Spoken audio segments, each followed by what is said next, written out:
Welcome to A Pleasant Solution, Embracing an Organized Life. I'm your host, certified life coach, professional organizer, and home life expert, Amelia Pleasant Kennedy.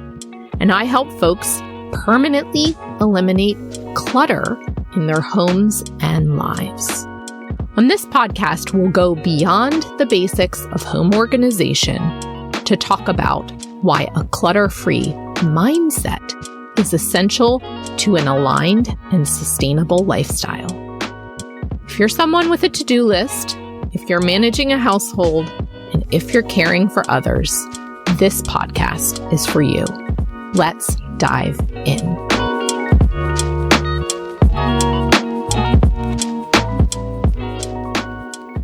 Welcome to episode 21. Start talking with your aging parents now. When I started this podcast, I knew I'd include a thread about caregiving and inherited clutter. That's because my business, A Pleasant Solution, came into being alongside my own caregiving journey. The two are very much intertwined. When deciding upon a business name, I wanted to choose something that encompassed working with all generations. Although many of you may be working through decision-making and organization within your own home, there's always another set of clutter looming in the background, the objects owned by our loved ones. On today's episode, I'm going to share what I mean by inherited clutter and briefly touch upon its impact. Then I'll emphasize how you can proactively engage in conversations so there's a plan in place for their items as well as their care. Some communities and cultures are more open to discussing aging, and younger generations grow up knowing exactly what is expected from them when it comes to caring for their parents. In other communities, youth is valued at a premium, so older adults hesitate to confront their mortality. They wait much later in life to set firm plans for their belongings and their care. Now, I'm a member of the sandwich generation, and by this I mean I have children at home and I'm caring for my mother.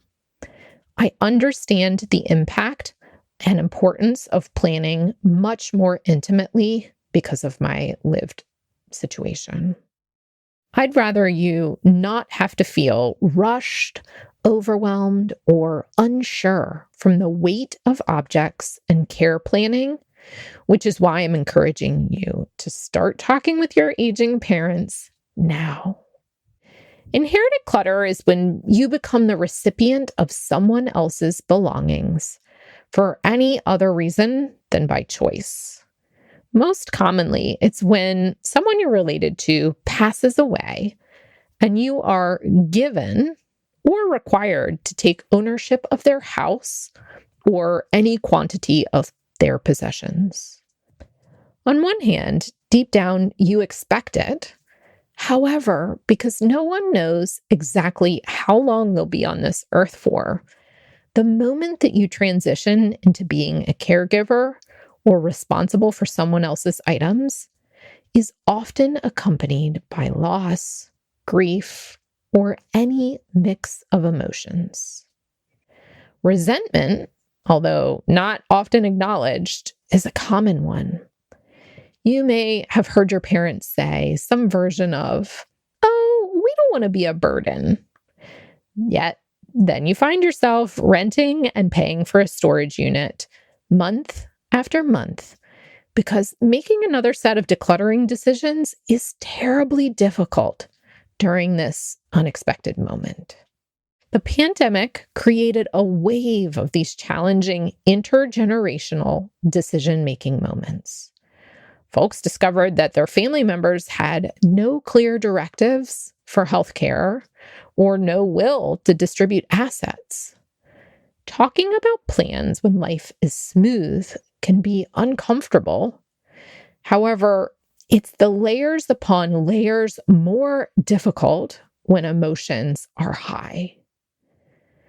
The impact of not knowing what someone wants is greater, and it's preventable. Because you're embracing an organized life, you can use the 3 cornerstones: emotional resilience, powerful decisions, and deep self-trust to navigate, to lead everyone through these sensitive conversations. So let me start by making a parallel with something you may be more familiar with. Even if you don't have children of your own, you'll be able to relate to puberty as an analogy based on how the conversation did or didn't happen in your own life. Okay, so when our children are tweens, we feel uncomfortable and awkward discussing puberty with them. In America, we've coined it as the talk. As a parent, you may be unsure of how your kid will receive the information, whether you'll stumble over your words, or how they'll react. Honestly, most folks are afraid that these conversations will end up being a disaster. As a result, you delay connecting with them and try to ignore the fact that their bodies and lives are changing. Educators and experts tell us we should have these conversations sooner. Yet, instead of opening up a year or 2 prior to hormonal changes starting, lots of folks wait until emotions are in full swing to acknowledge what's happening.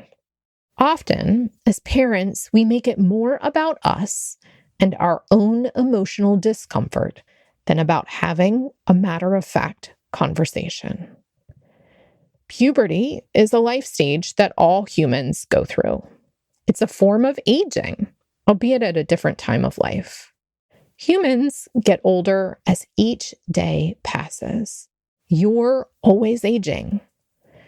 At some point, our bodies and our minds start to slow down. We need and use less space within our homes. It becomes more physically challenging to move items out of our home. Talking about aging doesn't make it less likely to happen, nor does it bring about changes. It's more of a way for you to connect with and better understand the older generation's desires and needs. We all need to begin to talk with our parents about aging sooner rather than later. The current approach is to ignore the topic of aging altogether. Yet, not talking about it doesn't keep it from happening, just like puberty. Delaying this conversation does not make it easier. I get it. Each of us is more focused on our own lives. You may believe it's your parents' responsibility to make decisions about what they own. You may think it's part of adulthood, making end-of-life decisions. But most adults don't ever get around to it. Life gets busy and we make excuses. We are raising children, managing our work and home lives, and dealing with all the day-to-day logistics that occur in midlife. You may already think you know what they'll say when you bring up the topic of aging. You may even believe family holidays and get-togethers are meant to be lighthearted gatherings and conflict-free. So, of course, there's not a good time to talk about it. I mean, do you really want to sit down with your parents and tell them they're getting old? Do you really want to discuss retirement finances, future living arrangements, and downsizing? My mom and I used to joke about her living with me later in life. She'd say things like, well, when I live with you. The difficult topic seemed best to highlight through a joke. It's an upsetting topic, so most of us avoid it. You may think you'll get around to it eventually. You may think they'll bring it up with you. Your parents must notice that they're getting older, right? Again, this avoidance approach may seem easier, but denying the need for and delaying a straightforward talk with our elders only makes the elephant in the room larger. You know what's coming in the next few decades. You're more organized than you think, so decide it's to your advantage to get the conversation started. I get it. Complicated discussions around finances, living arrangements, end-of-life wishes, and household contents or memorabilia can be difficult and emotional. That's one reason I believe Margareta Magnusson's book, The Gentle Art of Swedish Death Cleaning, was so popular. She discussed how making conscious decisions around objects for the 10 plus years prior spread out the emotional journey into a manageable process. But leaving the decluttering process or estate planning process up to chance is not the risk you want to take. When an emergency like a fall, a stroke, or a heart attack, or a car accident sends a parent or anyone to the hospital, these topics immediately come to the forefront. The problem is that it becomes immensely more difficult to think in a level-headed, practical way when someone is unwell. Talking with siblings and extended family while processing the emotion of the moment is tough. You may end up making decisions from feelings of fear, guilt, or anxiety, overwhelm, rather than from a place of balance and calm. This approach, the wait-and-see approach, is a disservice to us and to our loved ones. Based on my experience with clients and conversations with other professionals in the organizing industry, it's best to broach the topic of aging and wishes early and often. There's no denying that getting old can be hard. Most older adults don't want to think about how time is limited and that the last few decades of life have the potential to be a bit lonely. It's also liberating for folks to reach an era of life where they can be honest and open with others. A shift in mindset on your part can be helpful. It's where our generation's window of opportunity lies. I wanted to keep my parents at the center of the conversation and encourage agency and participation. I wanted to talk with my mom. I wanted to hear her input about what mattered to her in her living environment. I respected the money she'd earned and saved and wanted to know exactly what she wanted done with it. I didn't see it as my place to outline her health wishes for her. And having this conversation with her in my late 30s taught me a good deal about love and retaining independence and agency at a moment when life was truly changing for her. Which is why I believe the goal is to have your parents actively determine and outline their wishes so that the remaining time spent together is free from worry. Your role is to respect and support their ideas in the most compassionate way possible, even if the current state of your relationship is strained. I don't deny it. There will be pushback. Humans are excellent at avoiding sad and disagreeable topics. Your parents won't feel the same sense of urgency and will try to smooth over what they feel is something we can talk about later. It probably will take multiple tries to get them to sit down with you. They'll mention not wanting to be a burden, yet it's your job to help them see that unfinished plans or decisions are a burden. It's okay to start the conversation by plainly stating that the topic is uncomfortable for everyone. Create common ground by sharing how starting or engaging in the conversation benefits them. When they decide sooner rather than later what to do with their items, they remain completely in charge and will have full agency over what happens. Each year, the subject is avoided and the effects of aging are ignored, increases the pressure for all involved. You're more likely to be responsible for their cluttered estate if they don't outline their wishes. Don't try to tackle every subject at once. Negotiate with them in advance a specific set amount of time to chat.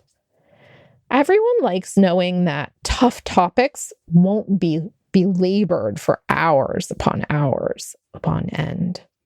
Select one subject at a time, such as living arrangements in their 70s and beyond, and start with a topic that they're ready to discuss. The goal is awareness first, then decision-making later down the road. I wanted to offer a few open-ended questions that you can start with, and I'll link these in the show notes. Where would they like to live? How might their home need to be modified to ensure that they can age in place successfully? How comfortable are they with continuing to handle the home's upkeep? Again, they might not want to open up to the idea right away, and that's okay. Remind yourself that it's not about you. They might not have begun to consider the answers or possible alternatives yet. You will fumble your way through bringing the topic up the first few times. It will be awkward, and your parents may try to shut the door on these talks. Yet, keep after it. Aging is inevitable. Needing assistance in some form is inevitable. Tell them not being a burden means having these difficult discussions. By knowing how they want the contents of their home distributed and what they deem essential to their legacy, you will be in a better position to honor them and share in their joy as they get older. My mom, for example, ended up not deciding to live with us. The idea of living with other people after living independently for the last 20 years seemed too much. Plus, with the prospect of dementia on the horizon, we knew that our regular schedule may cause her anxiety, worrying where we were each day, worrying about how she could help. And this wasn't the burden I wanted her to carry. Start talking with your parents about aging now. There's absolutely no upside to waiting. Creating awareness about their life stage is about holding space for your family's emotional and physical journey ahead. It's one way of cutting down on your mental clutter in advance. It will take time for them to declutter and downsize. So a few decisions around items each week will compound and make the process easier for them and for you. It will take time to talk with a lawyer and establish an estate plan. Giving space to the emotional journey benefits everyone. It takes time to think through whether or not they want to maintain their own home into their 80s and 90s. By initiating the conversation sooner, each of you will have the space to make clear how you can help and support one another. It's a lesson in vulnerability. I now know the shape I want my later years to take, having gone through this process with my mother. I've talked with my dad and in-laws too. Remind them there's no need to make final decisions now. There's always wiggle room when you begin planning early enough. Normalize the discussion today so there's more room for joy for all of you in the days ahead. You've got this. Talk to y'all soon. Thanks so much for tuning in to this week's episode. If you liked this episode and know of just one other person who'd get value from it too, I invite you to share it with them. I'd be more than grateful. I'd love to stay connected with you too. Make sure to follow this podcast, to connect with me on Instagram @apleasantsolution, and join my community at apleasantsolution.com. Talk to y'all soon, and remember, you're more organized than you think.